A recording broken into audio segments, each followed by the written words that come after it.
Esses 12 animadores do YouTube construíram algumas das piores reputações da história da internet, consolidando seus nomes entre as figuras mais notórias da animação no YouTube.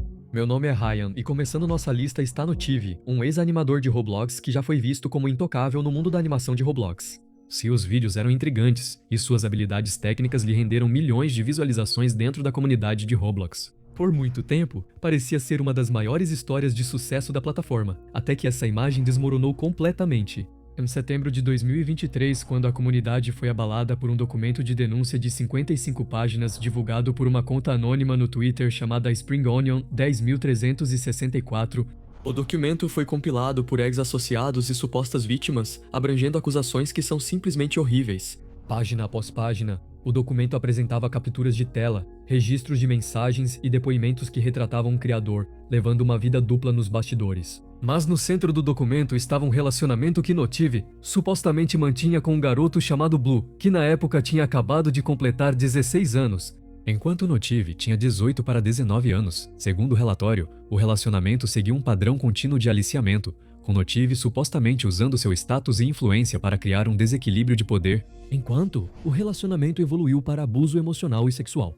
Em uma ocasião, ele disse a Blue que se masturbou pensando nele 2 vezes naquele dia, antes de prometer fazer isso novamente uma 3ª vez. Apesar de quão bizarra e desconfortável a situação acabou sendo, Notiv tornou tudo ainda mais perturbador ao supostamente compartilhar um vídeo de si mesmo se masturbando pensando no Blue, chegando ao ponto de pressionar Blue a mostrar seu corpo nu durante as chamadas. Notiv também foi acusado de criar animações NSFW com personagens inspirados nele mesmo e em Blue, o que para muitos fãs passou dos limites. Várias pessoas também afirmaram ter sido alvo dele, revelando que ele usava seu servidor do Discord como um espaço para ter acesso a fãs jovens e impressionáveis. As coisas ficaram mais sombrias quando ex-amigos alegaram que ele os manipulava para proteger sua imagem e evitar questionamentos, além de citar um vício severo em conteúdo adulto que eles acreditavam alimentar seu comportamento. Quando o documento se tornou público, a reação foi imediata, com alguns fãs expressando descrença, enquanto outros diziam coisas como: ele tinha tudo, um grande número de inscritos, dinheiro e uma base de fãs quase como um culto. Mesmo assim, ele ainda destruiu tudo. E caramba, esse cara me inspirou a começar a animar, mas ainda assim é muito nojento. Após a exposição, a reputação de Notiv mudou completamente em poucas horas, fazendo com que ele perdesse seu público e, eventualmente, todo o seu canal no YouTube. Se Notiv representa um criador cuja imagem desmoronou assim que a verdade veio à tona, então Miaoba representa o extremo oposto, alguém que construiu toda a sua marca baseada no caos, controvérsia e levando a internet ao limite absoluto. Quando Miaoba ganhou a atenção do grande público, ela já havia se estabelecido como uma mestre na economia do ragebait, construindo seu modelo de negócios em provocar seus próprios fãs e monetizar o engajamento que recebia. Como resultado, um pilar central de sua estratégia era a troca constante de identidades, onde Miaoba alternava entre identidades como se fossem tendências de moda, como em certo momento em que ela afirmou ousadamente ser transgênero durante o mês do orgulho. Feliz mês do orgulho! Miau era transgênero. E em outro momento ela fez blackface virtual. Mais notoriamente, porém, foi sua era islâmica, durante a qual ela zombou da fé ao desenhar de propósito artes NSFW de sua personagem usando o hijab, chegando ao ponto de postar que poderia derrotar Allah em uma luta. Essa foi uma tentativa calculada de provocar uma reação de um dos maiores grupos religiosos do planeta. Mas o ponto mais baixo de sua carreira veio quando ela começou a usar a morte de pessoas a seu favor. Por exemplo, em apenas algumas semanas após o falecimento da lenda do Minecraft, Technoblade. Miaoba postou uma arte sexualizada de sua personagem montada sobre o caixão dele, chegando ao ponto de postar: "Descanse em paz, Technoblade. Deixe a Miau cavalgar esse pau podre do Tecno." Bem, não é como se você pudesse dizer não de qualquer jeito. Foi uma atitude tão desprovida de empatia humana que deixou toda a comunidade em estado de choque coletivo. Depois, ela reforçou ainda mais essa depravação ao postar um vídeo dela com um boneco de pelúcia do Technoblade em uma cena de BDSM. Technoblade, quem é o meu pequeno contraponto? Techno! I love your... Corpo. Para isso, as pessoas expressaram seu desgosto através de comentários como: "Por favor, nunca mais fale sobre alguém que morreu de câncer." Eu não acho que eles gostariam que você fizesse coisas inapropriadas com o próprio bichinho de pelúcia deles. Isso é absolutamente nojento. O jeito que ela teve que postar isso me dá vontade de vomitar. Eu não entendo por que ela faz esse tipo de conteúdo. Que tipo de transtorno bipolar é esse? Ela até estendeu essa maldade para os colegas dela, criando artes degradantes de criadores como Tommy Knott, retratando ele numa coleira, e outros youtubers PNG como Jellybean. E quando a revolta foi grande o suficiente, ela virou a câmera para si mesma, ameaçando tirar a própria vida e ir para o céu dos miaus. The way of giving back to you all, Meow's returning up above to Meowben.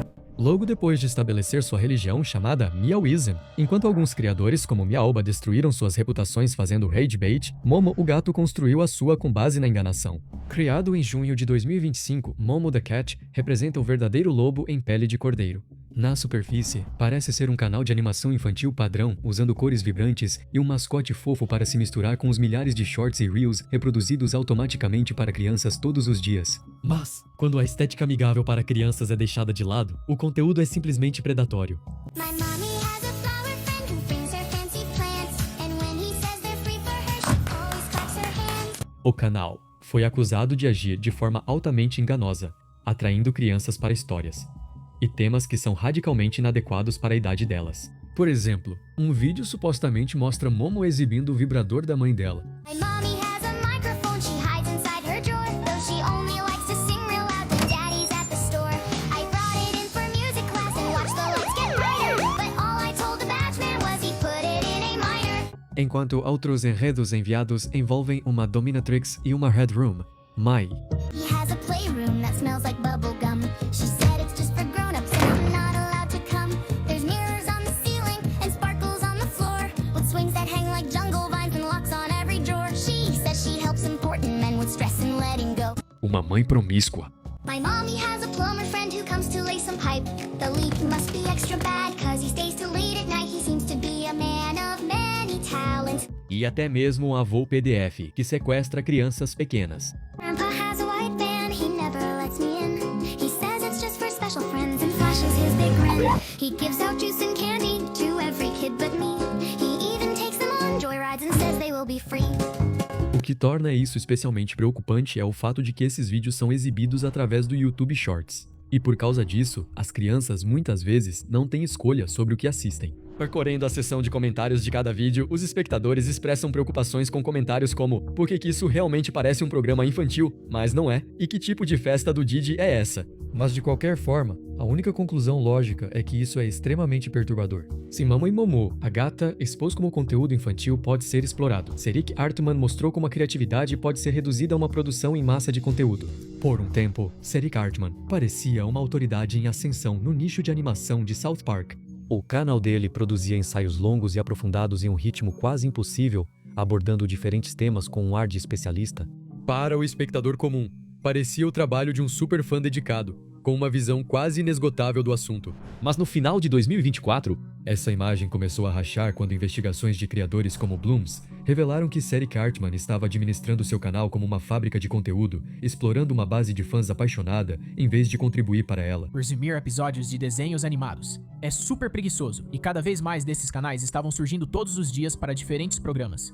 E isso é algo que eu já sabia, mas o que percebi é que tudo isso soa meio familiar. Na verdade, isso se parece muito com o que eu especulo que o canal Carrick Artman esteja fazendo. De acordo com as alegações, os roteiros eram em grande parte gerados por IA. Por outro lado, parecia se esforçar mais para esconder o fato de que estavam usando IA, especificamente nos roteiros, já que parecia que eles tinham um roteirista que pegava o roteiro escrito pela IA e o montava para deixá-lo mais humano e adicionar as piadas. Com narrações produzidas por freelancers que não sabiam nada sobre South Park. Ainda mais prejudiciais foram as alegações de que o canal rotineiramente pegava ideias de criadores menores de South Park, postando conceitos de vídeos semelhantes para seu público muito maior. Esta aqui é uma cópia bem direta de Carrick Artman. Senior Perspective, que provavelmente é o mais assustador, e também costumava ser um canal de notícias da WNBA ou algo assim, sob o nome Luke T, que eles mudaram o nome do canal por algum motivo. Tenho quase certeza de que esse aqui está até usando IA nas miniaturas, porque o que diabos é isso? Após a exposição, os vídeos imediatamente viralizaram, acumulando milhões de visualizações, com críticos deixando comentários como: "Cara, esse vídeo é fenomenal."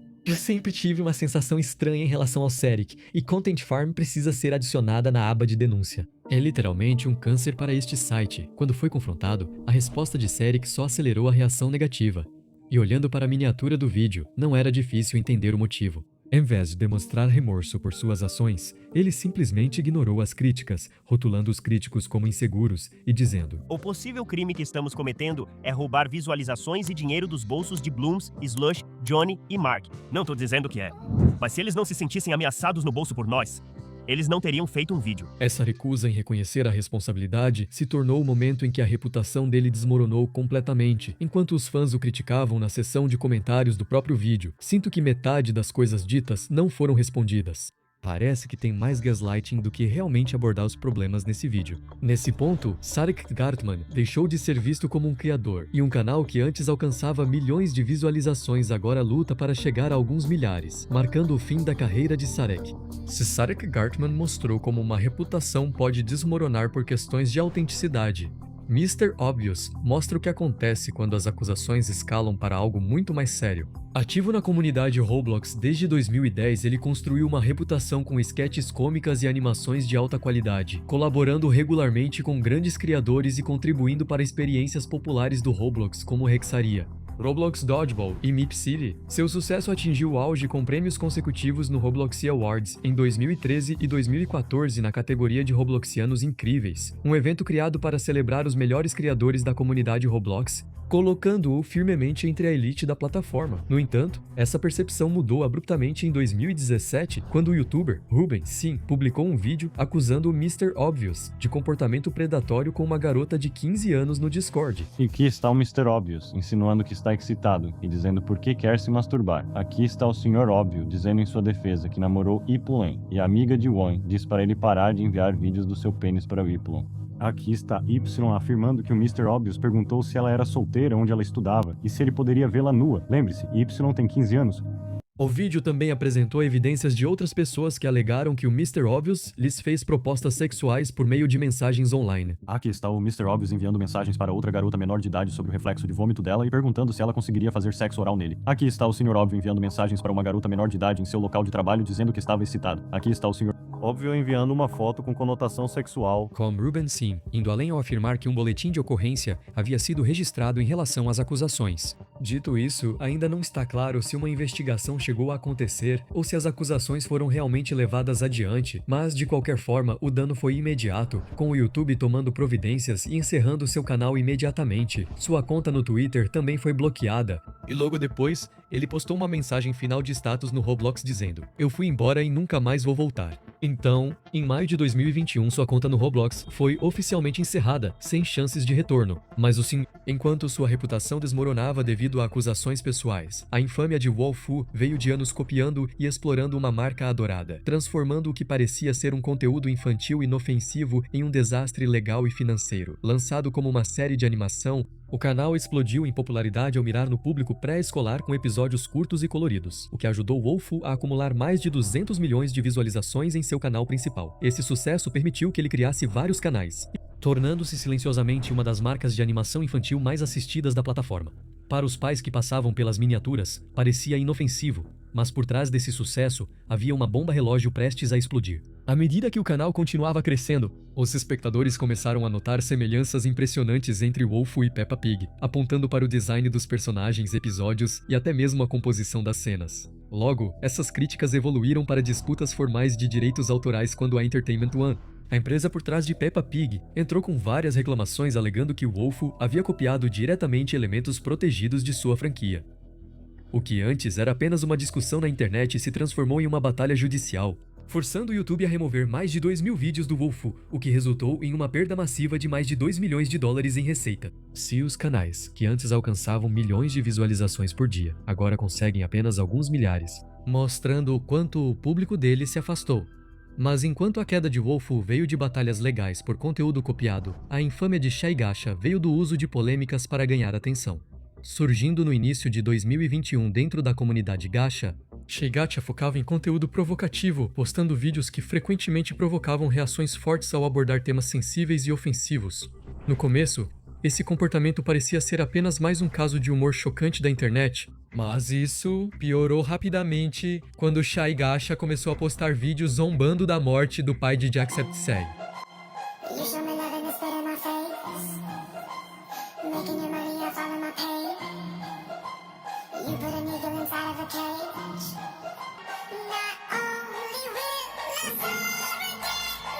with O vídeo tratou um momento real de luto como uma piada, menosprezando a perda de uma forma que muitos espectadores consideraram deliberadamente cruel, e não apenas descuidada. Imediatamente, o vídeo se tornou viral, com fãs deixando comentários como: "Imagine ser tão fracassado a ponto de desrespeitar um cara morto ser a única coisa que te traz felicidade na vida." Ei, por que as pessoas fazem isso? Jack não merece isso. Em vez de recuar, Shay insistiu ainda mais e começou a lançar vídeos negando a legitimidade de condições médicas graves. Por exemplo, ela afirmou que o câncer era falso e exagerado, e sustentou isso dizendo que pacientes com câncer estavam mentindo para chamar atenção. Afirmativas semelhantes foram direcionadas a pessoas com síndrome de Tourette, descartando a condição como falsa e inexistente. Essas declarações levaram a reputação dela além da controvérsia, fazendo com que fosse vista como uma criadora que ataca pessoas doentes e enlutadas para chamar atenção. Mas talvez as alegações mais prejudiciais tenham surgido quando Shay começou a postar conteúdo sobre MAPS, um rótulo frequentemente usado para reformular e normalizar a atração por menores de idade. Dentro do contexto da comunidade gacha, isso foi visto como especialmente perigoso, escalando sua situação e forçando a plataforma a encerrar seu canal apenas 4 meses após sua criação. Ela não deixou nenhum legado criativo significativo, nenhuma obra duradoura e nenhum público disposto a defendê-la. E, em vez disso, tornou-se um estudo de caso de como uma reputação construída apenas em busca de fama pode implodir em segundos. Se a história de Shy Gacha era sobre o colapso da confiança, Erd Cartoon é um caso de reputação construída à base de atalhos e desmascarada por isso. Erd Cartoon surgiu como um canal que prometia animações vibrantes e conteúdo envolvente. Eles postavam com frequência e, como resultado, isso permitiu que construíssem um público fiel. À primeira vista, Erd parecia um canal típico de sucesso no YouTube, um criador crescendo de forma constante ao produzir conteúdo visualmente atraente e fácil de consumir. Mas por trás dos envios aparentemente inocentes, havia padrões que rapidamente chamaram a atenção pelos motivos errados. A primeira grande polêmica surgiu no início de 2025, quando Erd Cartoon, junto com outro canal chamado Gemcraft, foram acusados de abusar do sistema de direitos autorais ao fazer denúncias falsas contra outro criador chamado Villainy. Além das 2 denúncias anteriores, Villainy relatou ter recebido mais 5 do Gemcraft, todas direcionadas a vídeos que supostamente teriam sido copiados dele. No domingo da semana passada foi quando recebi 2 strikes falsos de Villainy vindos de 2 canais, Erd Cartoon e Gemcraft, sendo que o último ameaçou derrubar meu canal enviando mais 5 strikes. Até outros comentaristas como Glider Guy e Cage Boy também fizeram vídeos criticando o Erd pelos strikes falsos, criticando publicamente a abordagem deles e chamando o canal de canal Brainrot suspeito. Basicamente, esse canal usa The Amazing Digital Circus e outros desenhos infantis como Divertidamente 2 para fazer animações estranhas, Brainrot e até suspeitas. E também chamaram de canal Brainrot, que dá strike de copyright. Vendo isso, a reação negativa se espalhou rapidamente, com espectadores deixando comentários como: "Esse canal precisa ser banido agora." E, sinceramente, é horrível e nojento ver que as pessoas realmente fazem esse tipo de coisa.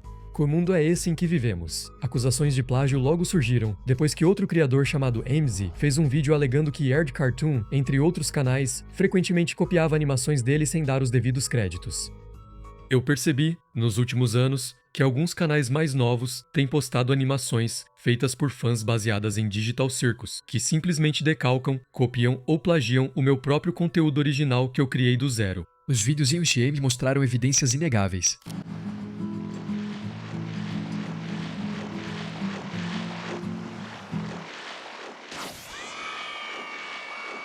Mostrando que o modelo de alto volume de conteúdo do Erd Cartoon dependia do trabalho de animadores independentes, transformando seus estilos em novos vídeos para lucro pessoal. Ao mesmo tempo, Erd Cartoon enfrentou críticas pelas miniaturas que usava para atrair espectadores, muitas vezes beirando cenas NSFW. Essas miniaturas voltadas para cliques funcionavam como isca, explorando o algoritmo para alcançar um público muito mais jovem de uma forma semelhante à era Elsa Gate.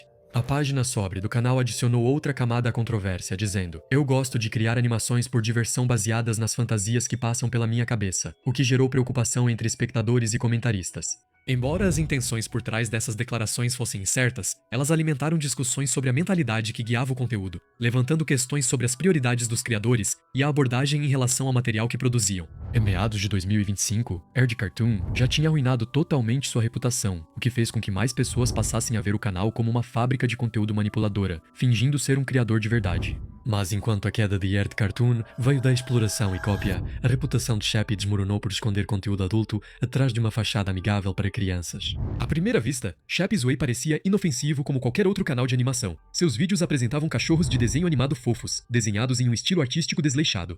Um estilo artístico que se assemelhava muito aos personagens comumente encontrados em animações infantis. Mas o conteúdo dos vídeos contava uma história bem diferente, onde, em vez de humor voltado para crianças, as animações de Chappie apresentavam piadas adultas, humor negro e referências sexuais, que não tinham lugar diante de um público composto principalmente por crianças inocentes. Eu acabei de te pegar mexendo no seu negócio. O que você está dizendo? Eu só estou assistindo TikTok no meu celular. Nem venha mentir. Eu não te falei pra não fazer isso no meu quarto? Posso saber? Você pode me pedir ajuda se precisar. Mas se dane todo mundo que faz você se sentir como se não fosse boa o suficiente. E aí, pai? Gostou dessa? O problema era que o trabalho de Chappie borrava a linha entre conteúdo adulto e visuais infantis, então muitos espectadores não percebiam o que estavam assistindo até que fosse tarde demais. Isso rapidamente se tornou a base da reação negativa, e, à medida que o canal crescia, os espectadores começaram a fazer comparações com o Digital Elysium. Outra coisa que amplificou a controvérsia foi a seção sobre do canal de Chappie, que descrevia o canal dizendo: "Bem-vindo ao Chappie's Way, onde o humor adulto encontra a animação insana. Nós fazemos curtas de comédia rápidos, estranhos e um pouco bregas para adultos, com gosto duvidoso." A descrição parecia totalmente inadequada, dado o fato de que crianças eram seu principal público. À medida que as críticas se espalharam, Chappie respondeu, mas não da maneira que muitos esperavam, dizendo: "Para deixar claro, Chappie sempre rotulou seu conteúdo como adequado para maiores de 16 ou 18 anos. Ela nunca afirmou que seus vídeos eram destinados a menores de idade. Embora seja verdade que ele não ativou o recurso oficial de restrição de idade do YouTube, isso nem sempre é estritamente necessário, dependendo do conteúdo." Do ponto de vista dele, sua responsabilidade terminava após postar seus vídeos, e que o fato de crianças verem o conteúdo era uma falha da plataforma ou da supervisão dos pais, e não dos criadores. Em vez de suavizar sua abordagem, Chappie dobrou a aposta na controvérsia, deixando comentários passivo-agressivos em vídeos críticos. Para muitas pessoas, isso soou mais como descaso, recusando-se a lidar com a preocupação real que estava sendo levantada. Meses depois, muito pouco havia mudado, mas, naquele ponto, o dano já estava feito. Mas se Chappie mostra como só a apresentação pode arruinar uma reputação, Super Jojo provou até onde a cópia pode levar uma marca e quão violentamente tudo pode desmoronar. Produzido pela empresa chinesa de mídia Baby Bus, o canal lançava canções infantis e animações para a família em escala industrial. Os visuais eram limpos, as músicas eram cativantes e a identidade visual era inconfundivelmente voltada para o público pré-escolar. Em 2021, Super Jojo havia se tornado um gigante, acumulando mais de 19 milhões de inscritos e bilhões de visualizações em toda a sua rede. Para a maioria dos pais, ele se misturava perfeitamente ao fluxo interminável de conteúdo infantil. Mas para outros, algo parecia estranho. Os espectadores começaram a notar o quanto Super Jojo se parecia com Cocomelon, e imediatamente começaram a apontar as semelhanças através de comentários como: "Super Jojo é uma cópia." 99,99% achavam que Super Jojo copiou Cocomelon. Eles basicamente têm o mesmo conteúdo que Cocomelon. E olhando para os vídeos de Super Jojo, as semelhanças eram simplesmente demais, com os designs dos personagens, cenários e até a estrutura das músicas parecendo estranhamente familiares. Mas no centro de tudo estava o próprio Jojo, um protagonista bebê cuja aparência se assemelhava muito ao JJ do Cocomelon. A situação escalou para uma verdadeira guerra judicial em agosto de 2021, quando a Moonbug Entertainment, dona do Cocomelon, entrou com um processo contra a Baby Boss, alegando que Super Jojo havia copiado diretamente o Cocomelon, incluindo todas as provas incontestáveis. Então, em julho de 2023, um júri da Califórnia decidiu por unanimidade a favor da Moonbug, concluindo que a Baby Boss havia infringido intencionalmente dezenas de elementos protegidos por direitos autorais. Os danos totalizaram 23,5 milhões de dólares, tornando-se uma das derrotas por direitos autorais de maior destaque na história da animação do YouTube. Em 2021, o YouTube já havia encerrado o canal principal do Super Jojo após o julgamento, eliminando uma conta com mais de 22 milhões de inscritos e quase 9 bilhões de visualizações. Embora o canal tenha sido brevemente restabelecido, ele nunca recuperou o embalo. No início de 2024, o canal do Super Jojo foi supostamente encerrado novamente, com o YouTube citando problemas contínuos de direitos autorais e a falta de demonstração de mudanças significativas. Se Super Jojo provou até onde a cópia pode levar uma marca e quão violentamente ela pode desmoronar, Ibis, por outro lado, instantaneamente destruiu seu império construído sobre centenas de milhares de apoiadores leais. Não, hoje. Ribs havia acumulado mais de 600 mil inscritos, se posicionando como uma figura de destaque na cena de animação de Roblox. Seu conteúdo apresentava esquetes cômicas, zoações de jogadores tóxicos e animações de simulador de defesa de torres, que ressoavam fortemente com um público jovem e engajado. Ela mantinha um contato próximo e interativo, conversando com os fãs, fazendo transmissões de gameplay e construindo o que parecia ser uma conexão pessoal dentro da comunidade. Mas em setembro de 2023, essa confiança desmoronou da noite para o dia, quando surgiram acusações de aliciamento e conduta inapropriada com um menor. De acordo com um documento do Google amplamente divulgado, que compilava capturas de tela, Ribs, nascida em 2004 e com cerca de 18 a 19 anos na época, supostamente buscou um relacionamento sexual com um fã do sexo masculino de 15 anos. As mensagens supostamente mostravam ela reconhecendo a idade dele, ainda assim continuando a conversa mesmo sabendo que era ilegal. O que aumentou a indignação foi quando Ribs admitiu que escolheu seduzi-lo porque estava excitada e se sentindo sozinha. Essa frase eliminou qualquer defesa de ignorância, dando a entender que Ribs fez isso de propósito. As conversas teriam começado de forma inocente, mas rapidamente se tornaram explícitas, com pedidos sexuais diretos e diálogos cada vez mais inapropriados. Outras acusações afirmaram que ela enviou imagens nuas provocantes para o menor, ultrapassando limites legais e éticos claros devido à diferença de idade. À medida que o documento se espalhou pelas redes sociais, a reação foi explosiva, com espectadores e outros criadores analisando as evidências e criticando o comportamento com comentários como: "Espero que ele seja cancelado." E Jesus Cristo, o que está acontecendo no Roblox? E por que todo criador de conteúdo de Roblox está virando um aliciador de menores? A vítima supostamente a confrontou, mas de acordo com as evidências, Ribs supostamente demonstrou arrependimento apenas porque, abre aspas, poderia se meter em problemas, o que mostrou que ela se importava mais em ser pega do que com o dano que causou. Mais tarde, Ribs fez um vídeo de desculpas. Quero pedir desculpas a todos por essas coisas que fiz há 2 anos. Minha saúde mental estava extremamente abalada. Depois que saí da internet por 2 anos inteiros, procurei ajuda. Terapeutas para melhorar minha saúde mental. Mas, surpreendentemente, ela insistiu na própria má fama e começou a atacar os críticos, chegando ao ponto de dizer: haha, hahaha. É tão estúpido como as pessoas fazem vídeos de teorias ou ficam supondo coisas sobre mim.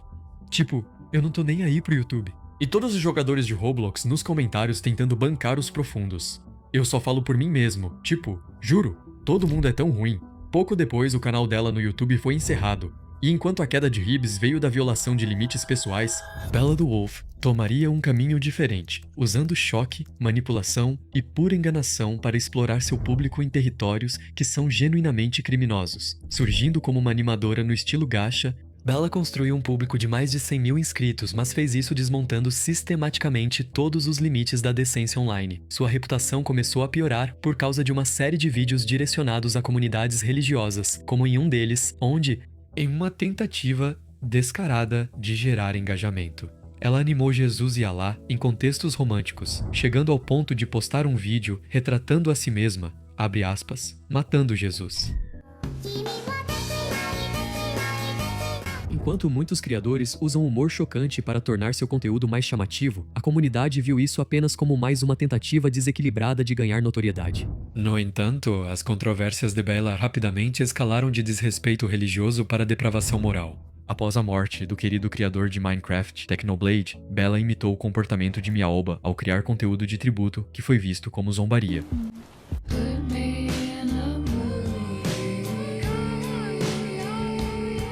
Chegando a dedicar uma sessão especial na descrição do canal para dizer que Technoblade é um porco careca, um homem racista, e que ele precisa continuar em seu túmulo. Ainda mais grave, ela fixou comentários em seus vídeos acusando falsamente o criador falecido de ser um aliciador, um ato de difamação que deixou a comunidade em um estado de fúria coletiva. Esse padrão de explorar tragédias chegou ao limite quando ela publicou um vídeo alegando ter câncer em estágio 4. Quero informar a todos vocês que estou com câncer em estágio 4 e tem sido muito difícil para mim lidar com isso. Eu não queria que vocês soubessem porque achei que iam zombar de mim, mas agora sinto que é o momento certo para contar a todos. O que acabou sendo irônico, porque, anteriormente, ela tinha feito um vídeo dizendo que câncer não existe. Se você é um brinquedo, então você tá apaixonado. A gravidade da afirmação silenciou alguns críticos por um momento, até que uma busca reversa de imagem revelou a verdade. Bella havia roubado a foto de uma pessoa completamente diferente para servir como prova. No entanto, O golpe mais severo em sua reputação veio quando Bella foi acusada de vazar o número de telefone pessoal de um menino de 10 anos em seu servidor do Discord. Quem usar o nome Bella na internet? A loba expôs meu filho e aqui está ele. Ela colocou o número do Miles em um servidor do Discord, disse que era dela e mandou as pessoas ligarem. Como doxing resultante, a criança foi bombardeada com centenas de mensagens e ligações de assédio. Desde então, Miles recebeu mais de 500 mensagens de texto, mais de 200 ligações e recados de voz com os quais tivemos que lidar. Então, neste momento, vou ter que trocar o número do Miles. Os fãs comentaram coisas como: "Isso deve ter sido uma experiência horrível. Sinto pena dele e do resto da família. Vou orar para que eles nunca mais tenham que passar por isso. E eu me sinto mal, especialmente porque consigo imaginar ele atendendo o telefone e ouvindo pessoas gritando com ele, provavelmente mandando ele morrer e chamando ele de nomes ofensivos." Após o escândalo de doxing, Bella tentou mudar de rumo mais uma vez, alegando em um vídeo que havia sido presa e cumprido pena de prisão por suas ações. Nas últimas 3 semanas, eu estive na cadeia, e é muito horrível aqui.